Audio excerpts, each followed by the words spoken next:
नमस्कार. विचारांचा तारा न्यूज चॅनेलमध्ये तुम्हा सर्वांचे सहर्ष स्वागत. कारदगा पुलावरील पाणी जाऊन एक दिवसही झाले नाही तोच पुन्हा पाणी. कारदगा बारवाड येथील दूधगंगा नदीवर असलेल्या पुलावरील पाणी दिनांक 28 रोजी कमी होऊन वाहतूक सुरळीत झाली होती. तोच दिनांक 29 रोजी पहाटे पुन्हा पाणी आल्याने या पुलावरून होणारी वाहतूक बंद झाली असली तरी कारदगा पुलावरून वाहनधारक व प्रवासी ये जा करताना दिसत होते.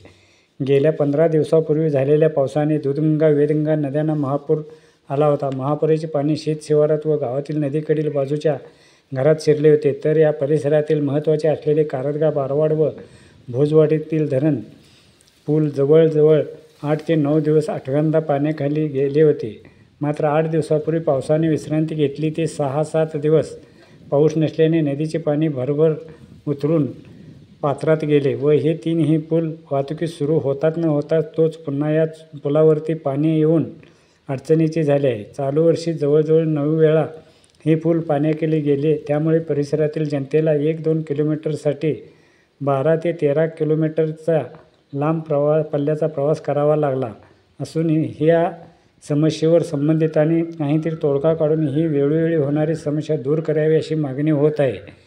मित्रहो, विचारांचा तारा न्यूज चॅनेलला सबस्क्राईब करून, लाईक करून, शेअर करावे अशी विनंती करतो आणि इथेच थांबतो. धन्यवाद. विचारांचा तारा न्यूजसाठी रंगराव बन्ने, बारवाड.